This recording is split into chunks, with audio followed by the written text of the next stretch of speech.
Thank you.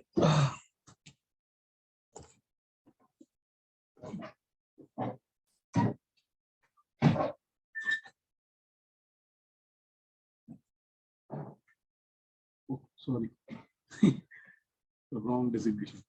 So, so we are starting this topic.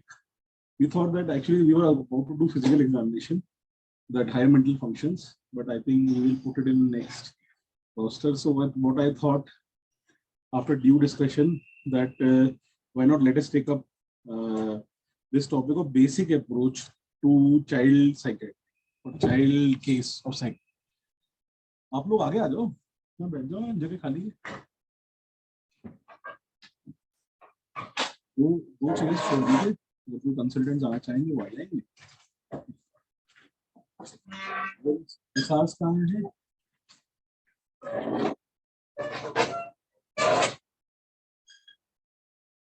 So this is very important. Okay?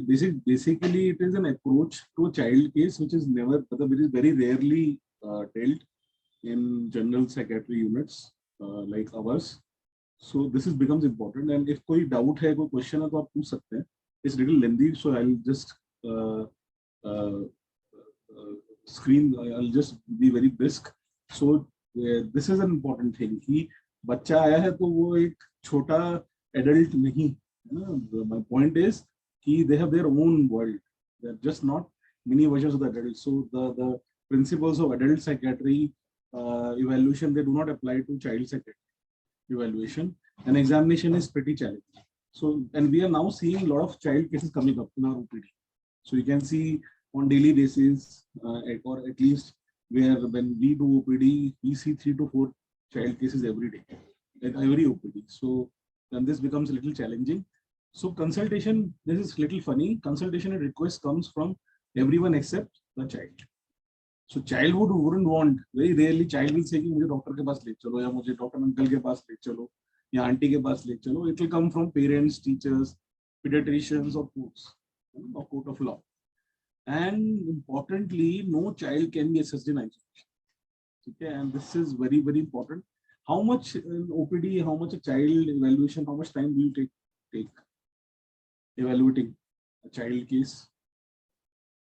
And interns can chip in because अभी आप लोग pediatrician बनोगे या gynecologist बनोगे, सबके basically आपके child versions होंगे सबके पास, है ना? Orthopedicians बनोगे, वहाँ भी बच्चे आएंगे. You have to have an approach to a child. Basically, this is not a child psychiatry approach to a child. हाँ, कितना? 30 minutes to 1 hour के लिए कभी किया है सच्ची में? ठीक है.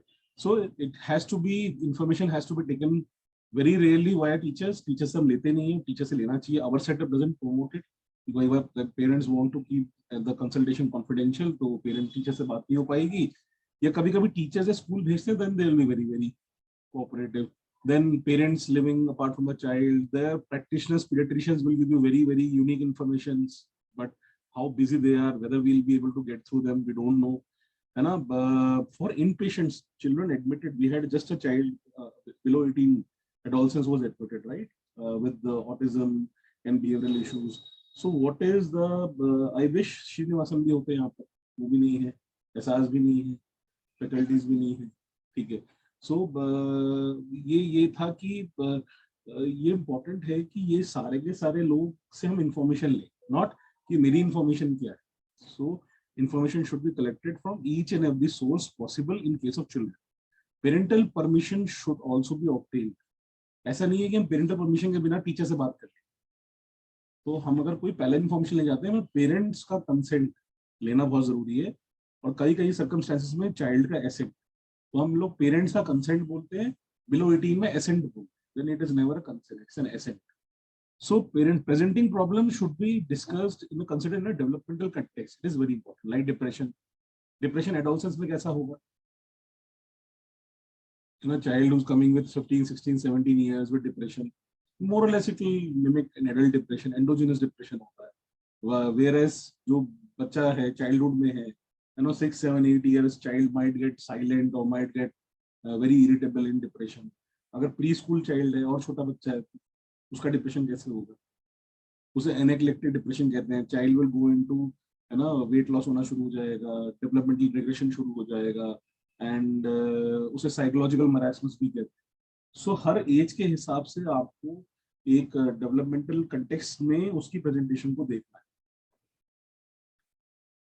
Then importantly, child and clinicians are at different developmental levels and speak different languages.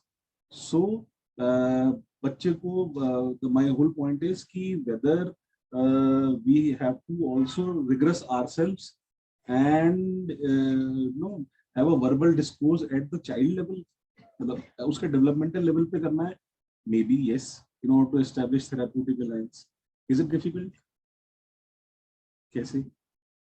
हम सब ने भी अपना बचपना जिया है, हम थोड़ा सा अपने मेमोरीज में जा सकते हैं और उस एज में उस हिसाब से बात कर सकते हैं. So your body language, your way of talking to a child, fisting the child, giving a child something to draw, और giving the child a toffee, और making some funny comments or funny jokes, or showing them some magic. This will actually let the child and you come at similar levels. वो बहुत important. Otherwise आपको पता ही नहीं चलेगा कि हो क्या. So typically it requires 2 hours, minimum 2 hours so चाहिए for a proper evaluation. Now this is a broad framework. I've taken it from Indian Journal of Psychiatry. So where we will discuss about this evaluation. And सबसे important देखोगे तो therapeutic alliance है, and then your clinical history examination, case formulation, background, and treatment and interventions. I'll not go into the mental status examination part of it because वो different lecture है ना. And बहुत ही basic छोटा छोटा चीज मैं बताना चाह रहा था यहाँ पर इस प्रेजेंटेशन के दौरान, ताकि आपका एक आपका एक अप्रोच चेंज हो. Then details we can discuss in subsequent lectures. So therapeutic alliance में होता क्या है, जब बच्चा आता है तो what we are worried about, worried कि we have to say the right thing and child should follow it. इतना आसान होता नहीं. And getting caught up in this anxiety will impede our assessment and therapeutic progress. तो वो होता ना कि हम सही बोलें और सही कॉटअप हो जाए, फटाफट डायग्नोस हो जाए, बच्चा माने, हमारी बात मान के सब कुछ ठीक, everything which can happen in adult psychiatry, it doesn't happen in child psychiatry. So this is very very important to remember. Now there is a need to respect child's autonomy. वो छोटा है तो वो सारी बात मान लेगा, ऐसा तो नहीं है. And also look out for the best interest. Now paternalism क्या होता है ट्रीटमेंट, आप बताओ पैटर्नलिज्म क्या होता है. हम बोल रहे हैं, आप सुनो, है ना, द गुरु चेला kind of a system. It doesn't work in child psychiatry. Child psychiatry में आपको उसके लेवल पे, बच्चे के लेवल पे आना पड़ेगा, एंड सेलेक्टिवली पैटर्नलिज्म दिखानी पड़ेगी टुवर्ड्स पेरेंट्स. एंड ठीक है, एंड कभी कभी क्या होता है कि पेरेंट्स आए, बच्चा आया, हमने सारी हिस्ट्री पेरेंट्स से ली, बच्चे से तो कुछ पूछा ही नहीं. Then this is a common error where we feel actually communicating with parents is enough. ऐसा होता नहीं है. You have to pay probably more time to the child, है ना, इंडिविजुअली और इन प्रेजेंस ऑफ पेरेंट्स. वो अभी हम डिस्कस करेंगे कब इंडिविजुअली करना है, कब इन प्रेजेंस ऑफ पेरेंट्स करना है. Direct communication with the child, acknowledging the child's understanding of a situation and building a shared understanding is fruitful in the long run. See, remember कि अब बच्चा अगर एक बार आया है, चाइल्ड एक बार आपकी यूपीडी में आया है, पहले कांटेक्ट में अगर आपका अलायंस से रैपो बन जाता है, maybe your that first session might, many times this happened, many people work up the cases, and many times in first session we don't actually find anything. If we establish the right chord with the child will come back कि uncle के पास ले चलो. Then third, fourth, fifth session things will start to unfold. At first evaluation में आप लोग भी आते हैं ना, at C किसी कुछ पता ही नहीं चल रहा है, they're not able to make any sense out of it. That is right, because there are many things yet to be unfolded which can happen with subsequent follow-ups. उसके लिए important है therapeutic alliance, उसके लिए important है आपका rapport. So rapport is ultimately जो take home message है वो है कि rapport बनना बहुत important है for the long-term agenda to provide child safe, confidential and non-judgmental place to unburden and find possible solutions to the difficulties. अच्छा, ऐसा भी होता है कि बच्चा आया, बच्चा परेशानी में है, वो ऐसा भी तो सकता है कि मेरे पेरेंट्स से डॉक्टर के पास ले जा रहे हैं, मैं अपनी परेशानी को कवर अप करूं या मैं उसे दर्शाऊं ना. ऐसा भी तो हो सकता है कि वो कहीं पता ना चल जाए, है ना. तो कवर अप करने, अगर आपकी थेरेप्यूटिक अलायंस अच्छी नहीं होगी तो वो कवर अप करेगा. अगर आपकी थेरेप्यूटिक अलायंस अच्छी होगी तो वो आपसे ऑनेस्टली सारी चीजें डिस्कस करेगा.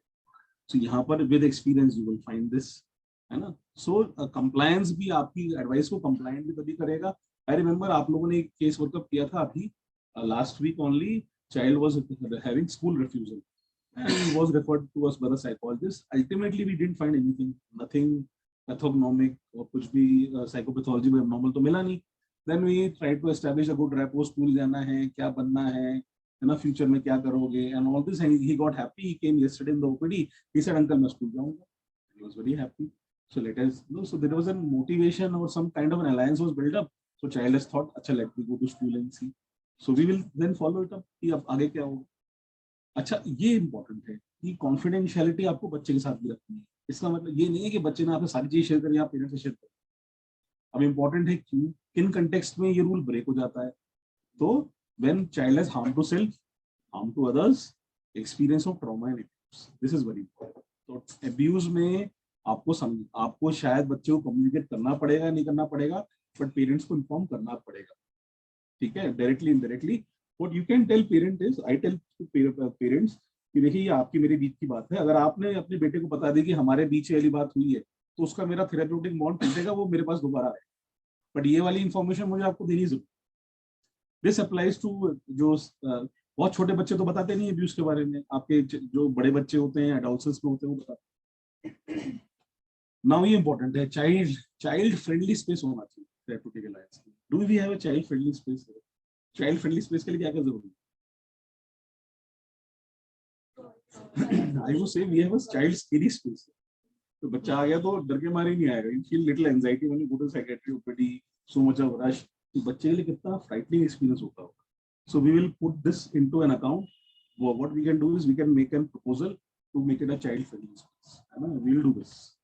सो क्या क्या होना चाहिए वेटिंग एरिया में? टॉयज होने चाहिए, बुक्स होने चाहिए, प्ले स्पेसेस होने चाहिए, ब्लैक बोर्ड्स होने चाहिए जिसमें चॉक्स वगैरह हो, कार्टून कैरेक्टर्स होने चाहिए, है ना. कंसल्टेशन रूम में आपके टॉयज होने चाहिए, पेपर कलर पेन्स होने चाहिए. ये हेल्प भी करता है. कैसे हेल्प करता है? रैपो तो बनेगा, वो कहेगा बड़ा अच्छा जगह था जी, वहाँ 4 जगह गए थे, वहां तो अच्छा नहीं मिला, यहाँ अच्छा मिला. और and it also you can actually know the psychopathology of the child. If you are tracking it, a child who is not cooperative or silent child, वो अपना ड्राइंग कुछ बना रहा हो, उससे आपको क्लूज मिल सकते हैं कि क्या चल रहा है इसके में. और वो ऑटिज्म का बच्चा है, वो अपना अकेले जाकर कुछ बनाने लगेगा away from the activity area. उसके ऑब्जर्वेशन से आप पता लगा सकते हैं कि क्या चल रहा है. नाउ अब आता है चैलेंजेस, कि क्या क्या चैलेंजेस आ सकते हैं थेरेप्यूटिक अलायंस में. तो ये इंपॉर्टेंट है. साइलेंट चाइल्ड, क्या चैलेंजेस आते हैं? हमारे बच्चा ना, बच्चे अब साइलेंट है, कुछ नहीं बोल, आप दिमाग खपाए जा रहे हो, आप सारी चीजें पूछे जा रहे हो, फ्रस्ट्रेटेड हो, कल आपकी एकेडमिक्स है ना, आज आपको 2 केस वर्कअप करने हैं, थीसिस का काम पेंडिंग है, इरिटेबल, अंदर से खुद इरिटेबल हो, वहाँ पेरेंट्स कुछ बोले जा रहे हैं, बच्चा कुछ नहीं बोल रहा है. ठीक, ऐसी तो सिचुएशन आती होंगी. हाँ, कौन सी सिचुएशन में चाइल्ड साइलेंट हो जाता है? Clinical situation. Yes, very good. तो मोस्ट, हाँ, तो कोई पहली बार बच्चा आया साइकेट्री ओपीडी में आया, तो क्या किस चीज से गुजरा? सेक्सुअल अब्यूज में हो जाएगा, राइट? हाँ, इसमें डॉक्टर एंजाइटी में होगी, वैसे स्केरी एनवायरनमेंट में ले आएंगे, उस साइलेंट हो जाएगा. भाई why I should express everything to me, to doctor Tanya on the first meeting? मैं कैसे कर लूंगा, है ना. I need to be comfortable. ऐसे चाइल्ड के लिए तो है. व्हाई द चाइल्ड, दे जब भी उनको फील होगा वो कोअर्स्ड हो रहे हैं, वो साइलेंट हो सकते हैं. सो ये सब रीजंस हैं. एंजाइटी, एंगर, या तो डेवलपमेंटल डेफिसिट्स हैं, न्यूरो डेवलपमेंटल एब्नॉर्मलिटीज हैं, ऑटिज्म है, एडीएचडी है, मेंटल रिटार्डेशन है, फिजियोलॉजिकल नीड्स हैं, will come to this later on, और मेंटल इलनेसेस जैसे बाइपोलर डिसऑर्डर वगैरह ऐसे हैं. So idea of understanding the underlying reason is not essentially to get to the child to talk. ऐसा नहीं होना चाहिए मेरा ईगो है कि अब इसमें बात करा के रहूंगा, ये कुछ बोल के ही जाएगा. The child, rather it is to communicate to the child that clinician is really keen on knowing what the child wants to say, and clinician appreciates the reason or difficulties that are barrier to talking child. करेंगे क्या? मान लो हम कैसे फिर बच्चों को comfortable बना सकते हैं. साइलेंट चाइल्ड क्या क्या स्ट्रेटजी यूज करेंगे कि वो शायद बोलना शुरू कर दे, या वो अपने बातों को एक्सप्रेस कर ले बिना बोले. So common reason for child silence is anxiety. Another reason is slow to warm up temperament. Temperament आपको पता चल जाता है, ठीक है। ये नहीं होना चाहिए कि आप उसे टेम्परामेंट, आप उसे कन्फ्रंट कर रहे हो, आप उसे कोर्स कर रहे हो, हिला रहे हो डुला रहे हो कि बोल बोल बोल, नहीं तो बता बता जल्दी बता, कुछ तो बोल कुछ तो बोल। Don't do that. सो वो रिकमेंडेड नहीं है, ठीक है। And child should be always allowed to ease into the consultation process. तभी हम बच्चों को आपके साथ पहले वर्कअप के लिए भेजते हैं, और दैट मैटर एनी वर्कअप, कि अगर पेशेंट इनिशियल एंजाइटी लेके आया है, बच्चों में ज्यादा होती है जैसे हम इस प्रेजेंटेशन में देख रहे हैं, so you go take them to a separate room, let them be comfortable, explain them the purpose, then you will be taken to the to the subsequent faculty, and then we will be discussing this in detail, ताकि उस process में वो smoothen out, ठीक है। अच्छा, anxiety proximate factors की वजह से हो सकती है कि अभी रिसेंट एक मूड डिसऑर्डर हो गया, 10 11 12 साल के बच्चे, अभी recent history of trauma, abuse या ईव टीजिंग हुआ है, या अथॉरिटेटिव पेरेंटिंग है, and where presence of parents present हैं जो बहुत अथॉरिटेरियन है, पिताजी मारते हैं रोज, तो बच्चा उसके सामने साइलेंट ही होगा, अपनी छोटी छोटी डिस्कम्फर्ट क्यों बताएगा, ठीक है। एंड अगर उस समय बच्चा परमिशन देता है तो आप अकेले बात कर सकते हैं बच्चे से। This is these are encounters ना, these are we frequently seen patients here, है ना, in children here। ये क्या है, कितना बज रहा है, सार्थक को देख के लग रहा है कि सुबह के 5 बज रहे हैं, 9 बज रहे हैं ना सुबह के। इस समय कोई बच्चा है, 6 साल का बच्चा अपॉइंटमेंट लेके हरिद्वार से चले हैं, आपके पास लेके आ रहे हैं, यू फील कुछ डिफिकल्टी हो सकता है। तो बेसिकली सैटरडे का दिन है, बेचारे का छुट्टी था स्कूल का, तो कहेंगे जी सैटरडे ही टाइम मिलता है। So these are sleeping times और comfort zones of the children, जहां आपको उनको प्रोबेबली इंटरव्यू करेंगे तो they will be lethargic, disinterested, not in line with your, आपके एग्जामिनेशन के लिए वो कोऑपरेट ही नहीं करेंगे। तो फिर ऐसे टाइम्स में आपको अपॉइंटमेंट्स नहीं दें। अब वो पूछ लेना कि बच्चा सबसे एक्टिव कब रहता है, आप तब लेते। अच्छा, अब चैलेंजेस में साइलेंट चाइल्ड में एडोलसेंस के साथ आता है, बहुत बड़ा चैलेंज है। एडोलसेंस कोई आ गया, पेरेंट्स के साथ आ गया और वो साइलेंट बैठा है, अपने पेरेंट्स को भूले जा रहा है, पेरेंट्स भूले जा रहे हैं, क्या करेंगे। So it is advisable to separate interaction with the child involving the process of introducing oneself, giving the child the time to respond, and कहीं ना कहीं कोई थेरेप्यूटिक इंटरेक्शन बनता है। अब हमारे पास भी आते हैं, हम कहते हैं, पेरेंट्स को भेज देते हैं, अच्छा कुछ भी इशू है मुझे बताओ, शायद मैं तुम्हारी मदद कर, है ना। फिर अगर नहीं बताते तो देखो जो भी बताओगे वो हमारे बीच में ही रहेगा, हम किसी से शेयर नहीं करेंगे। तो इस तरह के कुछ कुछ चीजों से आप शायद इनिशिएट कर सकते हो, ठीक है। अभी अगर कोई इशू है तो मैं फिर, अगर वो फिर भी रेजिस्टेंस दिखा रहा तो उसे आप भेज दो, पेरेंट्स को बुलाओ, फिर उसे बुलाओ कि ठीक है नेक्स्ट टाइम जरूर आना, हमें लगता है कुछ और चीजें हैं, इश्यूज हैं, पेरेंट्स से बात करेंगे। तो कहीं ना कहीं आपको एक वो थ्रेड है ना, जो एक कंटिन्यूटी की, वो नहीं छोड़, वो आपने छोड़ दी तो वो चले। तो एक्नॉलेजिंग, ठीक है। Then when children do not acknowledge the issues at all, using phrases such as I can see you and your parents have been unhappy, I would like to understand this better and help, तो वो कहेगा नहीं आप नहीं समझोगे, पर नहीं बोला, कोशिश तो करो, ठीक है। Children with developmental delays and deficits में क्या करोगे, अगर डेवलपमेंटल डिले हैं, डेफिसिट्स हैं, तो आप उनके मेंटल एज पे आके उनसे इंटरेक्ट करो। जैसे हमने बोला था कि child of initial same age का है, ठीक है। तो हो सकता है ये साइलेंट चाइल्ड थोड़ा सा इंप्रूव करने लगे। एक बहुत इंपॉर्टेंट डीडी होता है साइलेंट चाइल्ड का, क्लिनिकल पिक्चर होती है। कभी सेलेक्टिव म्यूटिज्म का पेशेंट देखें आप, यहाँ पे देखें, बताओ थोड़ा सा।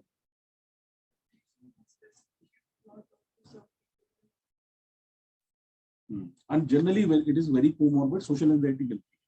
So where in selective mutism children, ऐसे में आपको basically will have this disorder of not talking in unfamiliar social situations. तो आपको उनसे नॉन वर्बल मीन्स के साथ कम्युनिकेट कर, उनको ड्राइंग के लिए दे दीजिए, जेस्चर, है ना, जेस्चर, बॉडी लैंग्वेज, इससे आप कम्युनिकेट जरूर करिए। अच्छा, जो साइकोटिक बच्चे होंगे या ओसीडी के बच्चे होंगे, जिनके फियरफुल ऑब्सेशंस होंगे, कई बच्चे ओसीडी के हमारे पास आते हैं जिनको लगता है कि ये जो गलत थॉट्स हैं ये इतने खराब हैं कि ये औरों को पता नहीं चलता, एंड दे आर साइलेंट। सो यहाँ पर भी आपको तरीका, तो आपको चलिए रिचुअल्स मिल जाते हैं तो आप अंदाजा लगा लेते हैं कि रिचुअलिस्टिक बिहेवियर है तो ओसीडी एक फॉर्म होगा। साइकोसिस में तो obviously they will not, they are very premature, they don't have that understanding, so things become very fearful। तो उनके बिहेवियरल चेंजेस में आपको पता चल जाता है, तो आप वहां से अंदाजा लगा लेते हैं कि बिल्कुल ही विड्रॉन हो गए, बिल्कुल ही। अब साइलेंट चाइल्ड आपके सामने साइलेंट है ना, घर जाके तो साइलेंट नहीं है, अगर वो घर जाके भी विड्रॉन है, सब कुछ है, तो फिर आपको लगेगा साइकोसिस सेटअप हो रही है। ठीक है, तो ये तो हुआ साइलेंट चाइल्ड। अब एक सिचुएशन आती है डिफिकल्ट चाइल्ड, बिल्कुल अपोजिट, बच्चा ही बड़ा शैतानी कर रहा है ना। डिफिकल्ट चाइल्ड में क्या क्या मिलता है बच्चों, हाँ, हाइपर एक्टिव है, मार रहा है, पीट रहा है, और हाँ, डिस्ट्रैक्टेबल है, और अभी तो एडमिट किया था एक डिफिकल्ट चाइल्ड है, बिहेवियरल इश्यूज इतने सारे हैं। So older and adults, children and adults are often not keen on consultation, especially when there are issues like disruptive behavior and substance use and mobile addiction जिसको जोड़ लो। तो ऐसे बच्चे difficult child बन जाते हैं, जहाँ उनको लगता है कि मेरा नशे के लिए आवाज। We do encounter a lot of adolescents with this. Violent behavior towards both caregiver and objects in the environment would arise from emotional distress. And adults also justify करने की कोशिश करते हैं कि this is the only way to deal with this particular situation. क्यों? क्योंकि peers भी करते हैं कि मेरा दोस्त के सारा सर्कल ऐसे ही करता है, वो लड़ाई झगड़ा करता है अपनी बात मनवाने के लिए पेरेंट्स से, मैं भी ऐसा करता हूँ। They feel it is the only right way to express out my emotions. तो वहां पे आपको समझना पड़ेगा, समझाना पड़ेगा ही, है ना, इस थ्रेड को नहीं छोड़ना है।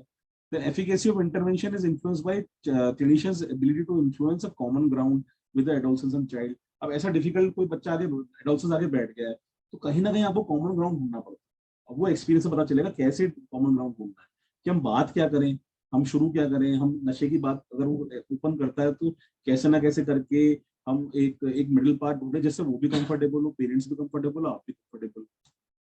ठीक है, ये तो मैं स्किप कर रहा हूँ। Now it is very important is to, ऐसे बच्चों में you have to begin interview on neutral topics. जैसे आप उनसे पूछो कौन सा गेम खेलते हो, के पॉप आइडल क्या होता है, आपको उसके लिए रीसेंट जो डेवलपमेंट्स हैं उसके आपको नॉलेज होना चाहिए कि आजकल क्या फैशन चल रहा है, कोरियन ड्रामास क्या होते हैं, जो यंग एडोलसेंट्स फीमेल्स आती हैं। तो देन दे, अच्छा एक जैसे बच्ची आई कि सर आपको कोरियन ड्रामा पता, I don't have any idea Korean drama, my daughter was seeing one day, so I just asked her, then actually there was a twinkle in the eye and she build it, वहां rapport establish हो गया, है ना। Then के pop के कुछ members होते हैं। So all these things we need to be more. So doctor Ishani is smiling, कुछ बताओ इस बारे में हम, ताकि और पेशेंट से बात कर पाए। हाँ, और वो जो कोरियन जो ड्रामा है, वो जो डांस सीरीज है, उसको सब एक जैसे लगते हैं, but they are fascinated by it, है ना।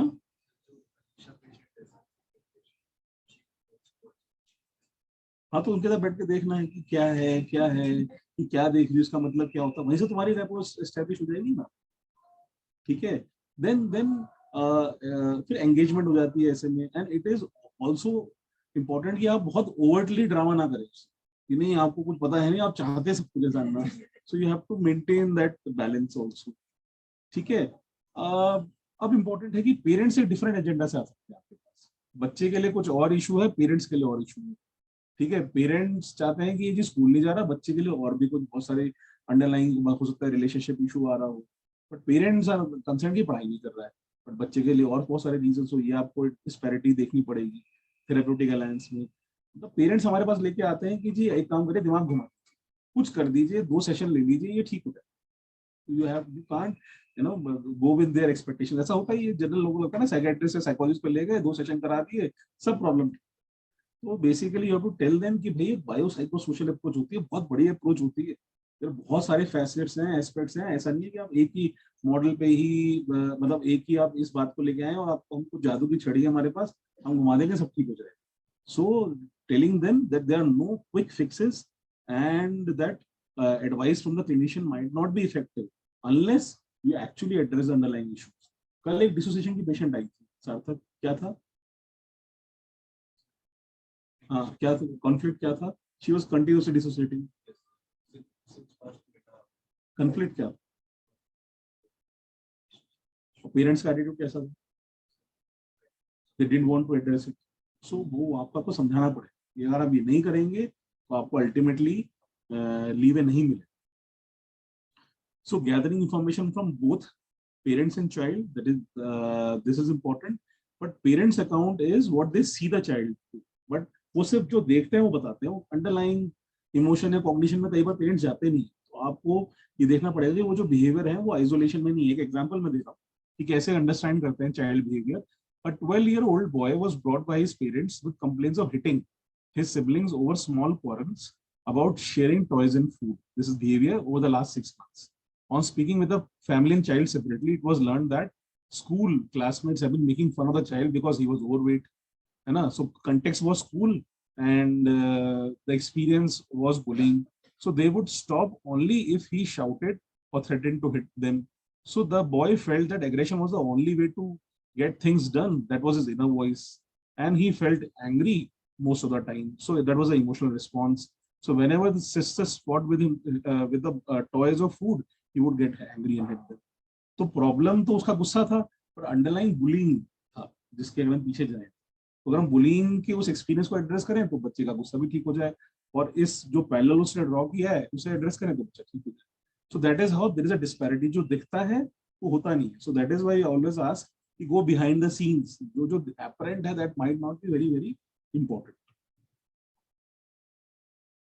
अच्छा, ये भी इंपॉर्टेंट है. पेरेंट बच्चे इंटरनलाइजिंग सिम्टम्स जैसे डिप्रेशन, एंजाइटी, कोई भी आपके इमोशंस हैं वो रिपोर्ट करते हैं. पेरेंट्स को जो अगर उस डिस्टर्बेंस दिख गया, डिसरप्शन दिख गया कि जी आज इसने इतनी बदतमीजी कर दी कि आप पेंसिल बॉक्स उठा के मम्मी के ऊपर मार फेंक दी, तो वो इस वजह से भी ला सकते. तो वो ऐसे सिम्टम्स के लिए ज्यादा वरी करते हैं. So we have to balance it out. अब ये है कि हम करेंगे इंटरव्यू साथ में करना चाहिए, अलग करना चाहिए, और कब करना चाहिए अलग अलग, कब कब नहीं करना चाहिए, बताओ. इंपॉर्टेंट क्वेश्चन है. कब बच्चे का हाँ हो बताओ, अलग से बात कर सकते हैं. ठीक है, और कुछ? ठीक है. हाँ हाँ. एक तो बहुत इंपॉर्टेंट एनकाउंटर होता है अगर बच्चा किसी ऑर्फनेज से है. हमेशा बच्चे से अकेले जरूर बात करो.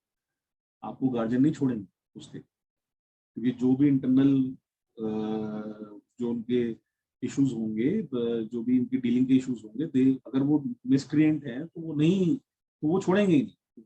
अगर बच्चा ऑफनेज से आया, आइडियली दोनों को साथ में बुलाओ, फिर एक बार दोनों को भेजो, 2 मिनट में से बात कर लेता हूँ, बात चाहिए बस. एटलीस्ट आपको ये पूछ लेंगे कि आपके साथ अनटूवर्ड इंसिडेंट्स तो नहीं हुआ है.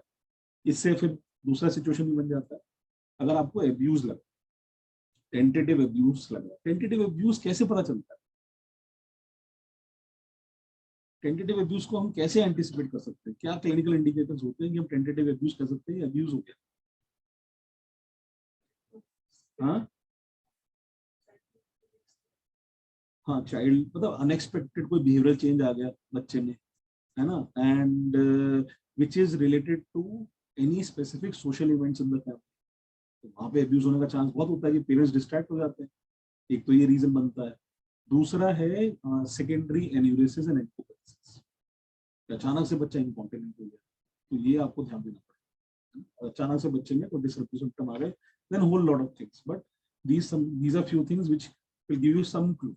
तो कौन कौन सिचुएशंस में हमें करना है? अगर एडोलसेंस है तो जरूर उससे अकेले बात, है ना. अगर पेरेंट चाइल्ड डिस्कॉर्ड है, मान लो फादर मदर सेपरेशन है, वहां पे डिस्कॉर्ड लग रहा है, तो अकेले जरूर बात करिए. पीयर रिलेशनशिप इशू है तो पेरेंट्स डिस्कस करेगा, अकेले बात करिए. History of trauma abuse and child staying in child care institution. ठीक है, तो ये तो हो गया. अब बेसिकली ये इंपॉर्टेंट है कि जब हमारे पास पहले कोई केस आता है तो हमेशा पूछे किसने भेजा. हमारे यहाँ तो मैक्सिमम चाइल्ड साइकोलॉजिस्ट भेजते हैं, या कुछ पीडियाट्रिशियंस भेज देते हैं, या वर्ड ऑफ माउथ पब्लिसिटी से पेशेंट आते हैं. Now it is very important ये सारे क्वेश्चंस हम आंसर लें. Who has referred the child, why did they refer to you, why they refer to you now. वो कहेगा जी 5 साल की प्रॉब्लम है, अभी क्यों भेजा उन्होंने, कि प्रॉब्लम बढ़ गई होगी शायद. Is there any referral letter, any key concern expressed in the letter, is there any administrative concern, do the parents child understand the context and reason for the referral. Administrative concern school के context में होता है. वो बहुत बार भेजते हैं कि जी अभी इसने बच्चों को मारा है वहां पर, उन्होंने उनको बोला है कि जाइए दिखाइए, वहां से रिपोर्ट लेके आइए, तो वो एडमिनिस्ट्रेटिव कंसर्न हो गया. Are there any reports, school agencies और प्रीवियस इवैल्यूएशन असेसमेंट पहले भी कभी इवैल्यूएट हुआ है, और एनी मेडिकल रिपोर्ट्स अवेलेबल. तो ये सब आपके पास एक हिस्ट्री का पार्ट होना चाहिए. ठीक है, this will actually help us in what, in actually documentation में हमें हेल्प करेगा ये सारा चीज, और एक रेफरल पाथवे एस्टैब्लिश करेगा. तो और बच्चों में प्रॉब्लम्स होंगी तो बार बार आएंगे. Preferably, you can also communicate to the person who has referred to the child, specifically in child cases. अब आ गया कि clinical examination and history. So goals वगैरह तो ठीक है. अभी आपको ये देखना है कि whether अच्छा, हमें ये तो इम्पोर्टेंट है, बायो साइको सोशल, बेसिकली जो सोशो डेमोग्राफिक्स होते हैं बच्चे का, फैमिली का, ये सब हमें पता होना बहुत जरूरी, ठीक है ना. Okay, so where the family is coming from. एक Haryanvi family vis-a-vis a family from hilly areas, they'll have very different manner of relating. Haryanvi family हो तो बिल्कुल ही एट योर फेस रहते हैं ना, पेरेंट, वो बच्चा है, लड़का है, वो फादर को मिमिक करेगा, so the disruption will be considered normal till few levels. यहाँ पे पहाड़ी फैमिली में ऐसा नहीं होता, they will actually consider disruption very seriously. तो ये आपको देखना पड़ेगा, विद एक्सपीरियंस ये सारी चीजें पता चलती है. इसमें कुछ इंपॉर्टेंट चीजें मैं बताना चाह रहा था, ये हटा दे रहा हूँ. ये आपको सिम्टम डायमेंशंस पेशेंट के, बच्चे के, आपको टीज आउट करने पड़ेंगे कि अगर कोई भी कंसर्न्स हैं तो आप पेरेंट्स को बोलिए कि आप शुरू से बताइए और एक क्रोनोलॉजिकल ऑर्डर में बताइए और सारा का सारा डिटेल आप बताइए. अगर न्यूरो डेवलपमेंटल डिसऑर्डर्स हैं, ऑटिज्म है, एडीएचडी है, मेंटल रिटार्डेशन है, तो पास हिस्ट्री होगा इसमें? पास हिस्ट्री नहीं होगा. ये याद रखना है, इंपॉर्टेंट है आप लोगों के लिए. तो आइडियल सिनेरियो कभी नहीं मिलेगा. ये बच्चा आया और मैं आइडियल हिस्ट्री मिल गई, तो ऐसा नहीं होता है. So there are lot of things which generally they don't have any starting point. Onset बहुत रेयरली मिलता है और वो एक लंबी हिस्ट्री मिलेगी. सो and which will leave you with bitter taste and incompleteness. बच्चे ये child psychiatric evaluation cases होते ही ऐसे. Now parents must be allowed to talk about the concerns in whichever manner they want to, and starting at whatever point in which a child lives they want. This brings to light the most prominent concerns and most salient account of the complaints. ठीक है? And वो सारे के सारे behavioral profiles को हम note करते थे कि ये गुस्सा करता है, कम सोता है ना, पढ़ाई नहीं करता है. बच्चे की दुनिया में 3 चीजें होती हैं. क्या क्या होती है? चाइल्ड्स लाइफ, हाँ, तो इसके पीयर्स हो गए, स्कूल हो गया, घर हो गया, 3 तो होते हैं. तो it is not very difficult, ठीक है. और अब स्पेसिफिक सिम्टम डायमेंशन में आप फिर इंक्वायरी जब करते हैं तो फिर उससे आप उसको और टीज आउट करते हैं. आपको पता ही, आप लोग हिस्ट्री लेते हैं. For instance, child presenting with developmental concerns must be evaluated for intellectual disability, autism, specific speech language developmental disorders and ADHD. मतलब वो कहेगा जी ये जो लेट हो रहा है, बोलने में लेट हो रहा है, तो ऐसा नहीं है कि हम सिर्फ स्पीच की इवैल्यूएशन करेंगे, हम उसकी मोटर माइलस्टोन भी देखेंगे, अदर माइलस्टोन भी देखेंगे, और फिर उसके अटेंशियल डेफिसिट भी चेक करेंगे, बिहेवियरल इशू भी चेक करेंगे. तो हम उस डोमेन को पकड़ते हैं, वहां से और एसोसिएट सिम्टम चेक करते हैं. ये क्या होता है? डायग्नोस्टिक ओवरशैडो, मास्किंग बच्चों में बहुत होता है. सो एक बच्ची आई थी हमारे पास पीडियाट्रिक से रेफर होके, and the child was suffering from epilepsy and mild intellectual disability. And बच्ची, the child was getting very aggressive, है ना, और उन्होंने उनको रिस्पिरोन दिया, वो साइड इफेक्ट हुए, फिर एरिपेप्राजोल दिया और side effect. Then she came to us a settled history of spontaneous weeping was found. So we thought that he possibly depression हो सकता है. And family was not very observant. She was third or fourth child, तो बहुत ज़्यादा वो लोग interested नहीं थे इसमें. So we removed the antidepressant, antipsychotics, gave antidepressant, and she became better. तो इसका मतलब क्या हुआ कि उसके जो आईडी, इंटेलेक्चुअल डिसेबिलिटी, और इसकी जो न्यूरो डेवलपमेंटल इशू की वजह से उसका डिप्रेशन मास्क, तो इरिटेबल डिप्रेशन था या एजिटेड डिप्रेशन था, वो लगा कि बिहेवियरल आउटबर्स्ट है, उन्होंने एंटीसाइकोटिक दी. इस तरह के सिनेरियो को हम कहते हैं डायग्नोस्टिक मास्किंग या ओवरशैडो. अच्छा, मल्टीपल सिम्टम्स मिलते हैं आपको, मोर देन वन सिम्टम मिलते हैं. कभी आपने देखा एक सिम्टम पे बच्चे की हिस्ट्री खत्म हो गई? ऐसा तो होता नहीं. So basically order of symptoms आपको बताने पड़ेंगे. आपको बार बार पूछना पड़ेगा पहले कौन सा आया, दूसरा कौन सा आया, और एक क्रोनोलॉजिकल ऑर्डर भी सेट करना पड़ेगा, which is more important in child case then in adult case. This is important. और पीक ऑफ इलनेस, अब वो कहेंगे जी 6 साल से बच्चा शैतानी कर रहा है, 13 साल का बच्चा है, 7 साल से कर रहा है, तो आप पूछोगे सबसे ज्यादा प्रॉब्लम कब? अभी है, पिछले साल थी, उसके पिछले साल थी. तो पीक ऑफ द इलनेस या डिसेबिलिटी एक आपका इंपॉर्टेंट पार्ट बनता है चाइल्ड साइकियाट्री की evaluation. And the best phase कब था? इसके opposite, when child was at his best, behavioural best, तो वो भी आपको पूछना पड़ेगा. डिस्क्रीट बिहेवियर्स क्या होते हैं?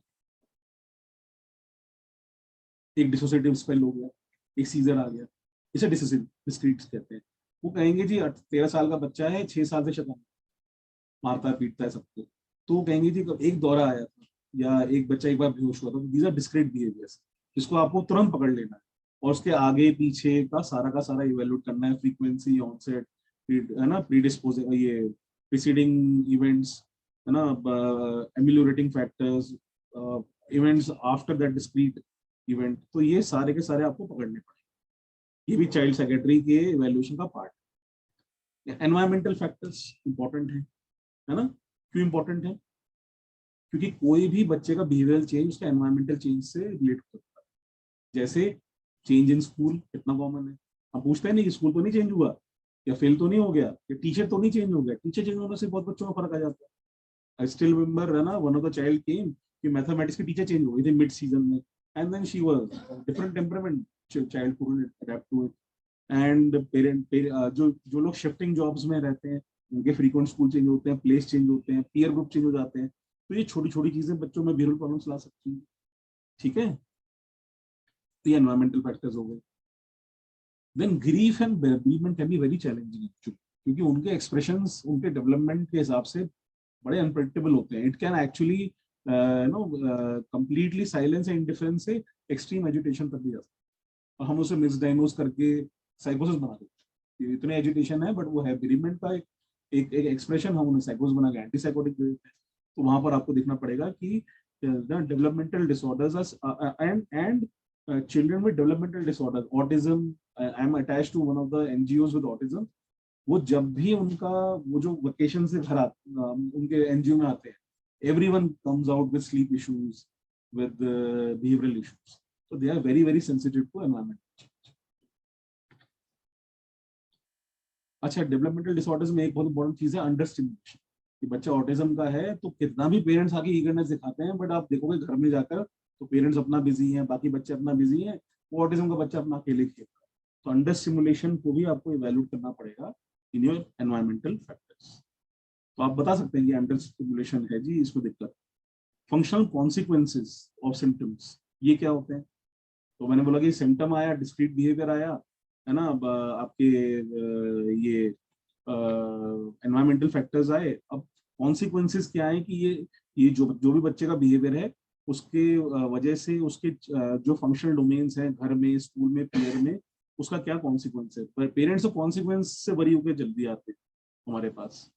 अब ये भी इंपॉर्टेंट है, ये सबसे बड़ा इशू है। कुछ टाइम तक तो हो रहा था, अब थोड़ा कम हो गया है, अब उतने बच्चे नहीं आते। कोविड के टाइम पे बहुत पेरेंट्स आए हमारे पास कि मोबाइल ही खेलता रहता है जी, ये क्या है, मोबाइल गेमिंग एडिक्शन है। बट आप जब जाओगे ना इसके डेप्थ में, तो दो फैक्टर मिलते हैं, या तो बच्चा बोर्डम पूरा करने के लिए कर रहा है, या किसी सिचुएशन से एस्केप होने के लिए मोबाइल खेल रहा है। तो ये एक एपिफेनोमेना कहते हैं कि प्रॉब्लम कुछ और है, और बच्चा उसके लिए मोबाइल का यूसेज करता है। नो वन विल जज a child, a young adolescent female having a relationship issue will indulge herself into excessive mobile usage, maybe just to escape that distress, and no one will judge her there. ऐसे भी हो सकता है। ठीक है, structure tools हम कहते हैं, ये स्केल लगा लो, वो स्केल लगा लो, इंपॉर्टेंट होते हैं। हम कहते हैं कि ऑटिज्म में आपके child autism rating scale, cars है, एडीएचडी के बहुत सारे टूल्स होते हैं, whether they are important or a clinical evaluation. So nothing is more important than history, sound clinical history and sound clinical evaluation, mental studies examination. उससे important कुछ नहीं होता है। फिर आपने अगर डायग्नोसिस बना ली, फिर आप उसे स्केल देते रहो। बट अगर बच्चे को मान लो अटेंशन डेफिसिट भी है, बिहेवियरल डिसरप्शन भी है, कंडक्ट फीचर्स भी हैं, है ना, और स्पीच डिले भी है, तो आप को ये देखना पड़ेगा कि आप जो स्केल लगा रहे हैं वो उस डोमेन को एसेस करें जो आपने सोचा है। अगर आप तो आपको सिम्टम वाइज एसेस करने पड़ेंगे कि आपको ऑटिज्म के लिए ऑटिज्म, स्पीच डिले के लिए हम ऑटिज्म का लगा रहे हैं तो उसी फैक्टर्स को एसेस करना पड़ेगा। ऐसा नहीं हो सकता कि आप सारे क्वेश्चंस को मार्क करने लगे तो वो तो स्केल में इन्फ्लेट होके आ जाए। मेरे कहने का मतलब ये है कि मिक्सिंग हो जाती है, पिक्चर कुछ और है, आपने स्केल लगा के उसे इन्फ्लेट कर दिया, आपको पता चला कि वो तो प्रॉब्लम थी नहीं। तो पहले आपको क्लिनिकली क्लियर है ना है कि डिप्रेशन है, तो मैं डिप्रेशन का स्केल लगा। नहीं तो आप पैनेसिस भी लगाएंगे तो उसमें भी कुछ कुछ फैक्टर्स आप प्लस करते जाएंगे जिसमें डिप्रेशन होता है, जो डिप्रेशन में भी मिलते हैं आपको। कुछ कुछ नॉन साइकोटिक जो आपको आइटम्स है वो डिप्रेशन में मिलते हैं, आप डिप्रेशन का टिक कर देंगे। तो पता लगा कि डिप्रेशन है पेशेंट को, पैनएसएस की रेटिंग आपने बता दीजिए तो 25 है, हमने बना दिया स्किज़ोफ्रेनिया। तो वहाँ गलती होती है। तो इसलिए स्केल्स तभी यूज करने हैं when you are clinically clear की प्रॉब्लम क्या है। ठीक है, no measure is replacement of replacement is no measure is a replacement for good history examination and sound clinical judgement. तो ये सब टूल्स रूल्स ये सब सेकेंडरी, ये हम डिस्कस नहीं कर रहे, अभी टाइम इशू हमारे पास नहीं है। फिजिकल एग्जामिनेशन पे मैं आना चाह रहा था। फिजिकल एग्जामिनेशन इंपॉर्टेंट है। कितने लोग ढंग से फिजिकल एग्जामिनेशन करते हैं चाइल्ड, बताओ, तो क्या करना चाहिए, है ना। हेड सर्कम्फ्रेंस बड़ी मुश्किल से कराना शुरू किया हम लोगों ने, अभी भी इंटर्न्स वगैरह कल केस ले गया तो नहीं किया था, वो टेप मिलना ही बड़ी मुश्किल हो जाती है। और basically everything from top to bottom is a clue in child, even skin, nails, because आपके स्किन स्टिग्मेटास आपको पता चल जाएंगे, फेसेस व्हिच आर, अपने आप में लोग चेहरा देख के डायग्नोसिस बना देते हैं, so which needs to be repeatedly looked into, है ना। Genitalia which is very very important in child case, तो जेनेटिक सिंड्रोम्स भी मिलते हैं, जेनिटेलिया के इश्यूज मिलते हैं, वो हम लोग नहीं देखते सब चीजें जो हमें देखनी चाहिए, हमें एक आदत बना लेनी चाहिए। फिजिकल एग्जामिनेशन में सारा का सारा आएगा, है ना। Your height, weight, BMI, head circumference, weight circumference, vitals, head to toe examination becomes important. जैसे कल हमने एक बच्चा देखा, हमें लग रहा था कि वो फ्रिजाइल लेग से, लार्ज ईयर थे, ब्रॉड फोरहेड था, थोड़ा जॉ उसका क्वेश्चनेबली छोटा था, बट हल्की सी डेवलपमेंटल डिले थी, सीजर था और हाइपर एक्टिविटी थी। किसने किया था वर्कअप कल, जो हम कह रहे थे फ्रेजाइल लेग से, कल भी पूछा था। हाँ हाँ हाँ, तो अच्छा लैब में क्या करेंगे, या बंद कर दें, अभी बात करें, हैं। जनरल एक्चुअली साइकेट्री में कोई बेसिकली कोई फिक्स लैब इन्वेस्टिगेशन होती नहीं है, आपको डायग्नोसिस के हिसाब से, ट्रीटमेंट मोडालिटी के हिसाब से देखना है ना, क्या क्या हमें लैब में कराना है। There is whole lot of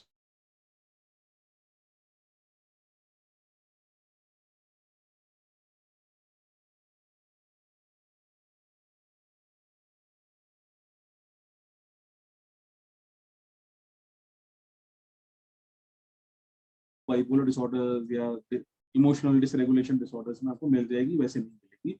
उसमें परेशान होने की बात नहीं है, दुखी होने की बात। Now this is prenatal, natal and postnatal history, I think you all know this. आप सब लोग पीडियाट्रिक की पढ़ के आए हैं, तो पीडियाट्रिक्स वाला ही इसमें इम्प्लीमेंटेशन करते हैं। Developmental history is very very important. Milestone याद है सबको, सारे माइलस्टोन याद हैं। सार्थक ने पहले मना कर दिया, पूछा ही ना सर। तो माइलस्टोन्स के बैकग्राउंड में, माइलस्टोन्स तो मोटर माइलस्टोन्स की बात नहीं कर रहे, मैं कॉग्निटिव माइलस्टोन्स, है ना, behavioural milestones, the understanding of the child, ये सब पढ़ना होता है। तभी आपके साइनॉप्सिस में फर्स्ट फ्यू चैप्टर्स में सब दिया हुआ है, psychomotor, cognitive, interpersonal, emotional, moral, ये सब डेवलपमेंटल माइलस्टोन्स हैं, जिसमें आपको सारा का सारा इशू पता होना चाहिए। टेम्परामेंटल हिस्ट्री, आप कौन सा टेम्परामेंटल स्केल लगाते हैं, Thomas and Chess. Thomas and Chess का ही ये इसी आर्टिकल में दिया हुआ है, दीज आर 9 डोमेन्स, जिसमें आपको सारे के सारे टेम्परामेंट्स जॉट डाउन करने हैं। 6 साल तक बच्चे का टेम्परामेंट बन जाता है, तो 6 से 18 साल के बीच में अगर इलनेस है तो आपको टेम्परामेंट में कमेंट करना है, रिमोट पर्सनैलिटी में कमेंट नहीं करना, ठीक है। और इन सब में क्या क्या क्वेश्चन पूछने हैं इस आर्टिकल में दिया, तो हम लोग डिटेल में जाएंगे तो हम फंस जाएंगे, है ना। Schooling, school is the most important world of the child, है ना, where the information about school should be collected from child, parents and teachers। और सबसे इंपॉर्टेंट फेज होता है स्कूलिंग हिस्ट्री, कभी मिस नहीं करनी। क्या क्या पूछना है उसमें, एज कौन से शुरू हुआ, इनिशियल एडजस्टमेंट चैलेंजेस आए नहीं आए, एकेडमिक लर्निंग हुई नहीं हुई, पीयर ग्रुप इंटरेक्शंस कैसे रहते हैं, एक्स्ट्रा करिकुलर एक्टिविटी में बच्चा एक्टिव है कि नहीं है, रेगुलर एब्सेंटिज्म है कि नहीं है, चेंज ऑफ स्कूल हुए कि नहीं हुए, any troubles in the school, then academic board in which school is the school is affiliated to, then it school does it follow any particular education philosophy. Why I'm asking this about, because in a lot of in Muslim cultures they are actually they are separate schools which are more of philosophy based schools, और I think Buddhism में भी ऐसा है, तो वो भी आपको देखना पड़ेगा। टीचर स्टूडेंट रेशियो कितनी है, whether child feels neglected, then again extracurricular activities, any instances of bullying, और सबसे इंपॉर्टेंट चीज हम नहीं याद रखते कि distance of the school from the home, क्योंकि ट्रैवलिंग अगर बच्चे का 1.5-2 घंटा है, बच्चा is bound to get irritable, 3 घंटा तो उसका ट्रैवलिंग में चले गए, because of this now many schools have made this a policy कि जो पास में है, जो नियर बाय पेरिफेरी में है, वो अपने फॉर्म्स में डालते हैं कि 6 किलोमीटर के आसपास रहते नहीं रहते आप, तो उन्हीं को ही वो चूज करते हैं generally. Family history, I think you all no, family history में जो भी आपके बायो साइको सोशल डायनेमिक्स हैं वो सारे के सारे आपको देखने हैं, और कैसे now in context of child psychiatry parent child relationship becomes important, parent sibling child sibling relationship and child's the other family members relationship becomes important, बच्चे का चाचा से क्या डायनेमिक है, all this mental status and everything I am not doing. So ये present करने का purpose ही यही था कि आप थोड़ा सा अपना अप्रोच चेंज कर लें चाइल्ड साइड, थोड़ा सा और ब्रॉडर सोच लें, है ना। ये तो होता है कि बच्चा हमारे पास आया तो हमारे पास भी वही क्वेश्चंस हैं जितने आपके पास, तो हम चाह रहे हैं कि आप बहुत सारे क्वेश्चन के आंसर लेके आ जाएं, कुछ कुछ फॉलो अप में आप भी ढूंढ लें। ठीक है, thank you so much. Any questions? Anaclitic depression में स्पिट्जर एट ऑल ने किया था, basically it is also known as psychological marasmus. मान लो बच्चे की मदर चली गई for an deputation somewhere and child is with the grand, तो बच्चा because of emotional deprivation will start developing weight loss, है ना, incessantly crying, then will go silent, will not eat food and will recover as soon as the mother will come. So उसको एनाक्लिप्टिक depression बोला था, less than 4 years of age में दिखता है।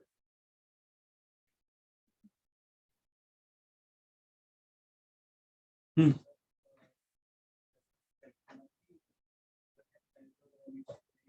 तुम्हारा नाम क्या है? रत्नाकर, बड़े इंटरेस्ट से सुन रहा, वेरी गुड। हाँ,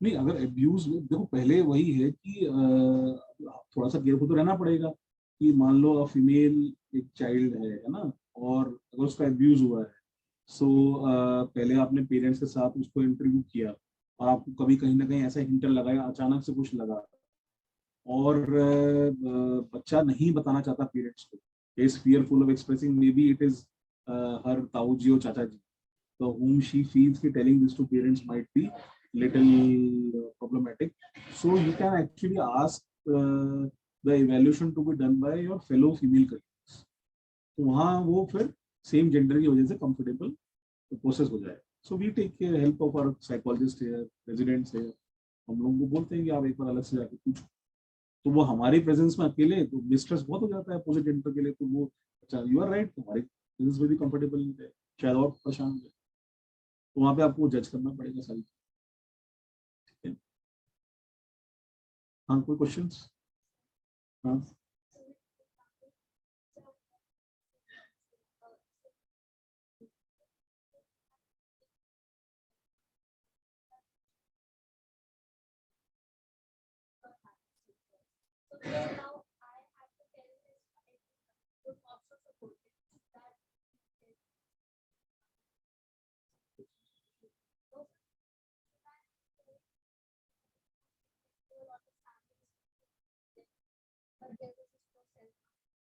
हाँ, वो कंटेक्स्ट देखना पड़ेगा, कंटेक्स्ट तो देखना पड़ेगा कि अगर फैमिली को सबको पता है कि वो रिलेशनशिप में है और फैमिली उस चीज से एग्री नहीं करती और उन्होंने मना कर दिया है कि जी उसे नहीं मिलना है, अब उस एंगर के लिए वो अपने आप को सेल्फ इंजूरियस बिहेवियर कर रहा है, काट रहा है, तो अगर वही चीज आप फैमिली को बता दोगे तो आपकी तो रेपुटेशन से बिगड़ गई।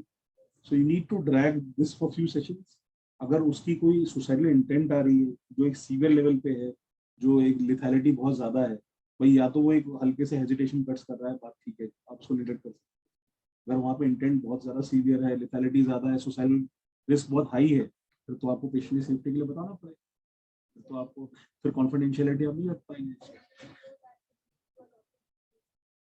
बट अगर उसने सुसाइड कर लिया तो वहीं आपको जज करना पड़ेगा ना एथिकली, तो then you need to inform the family, then he is not of मतलब then he would need treatment, he needs to be admitted or he needs some medications, तो वहाँ पे आप फिर उसको एक नॉर्मल सर्कमस्टेंस की तरह नहीं ले पाएंगे ना, वो तो स्पेशल सर्कमस्टेंस बन जाए। नहीं नहीं है, बट आपको अगर लग रहा है कि नहीं ये सुसाइड कर लेगा, इतना ज्यादा इसका इंटेंट है, तो आपको तो पेशेंट का सेफ्टी पहले देखना पड़ेगा, तो वो नहीं आए तो दिक्कत नहीं। Question? Thank you. Shall I end it?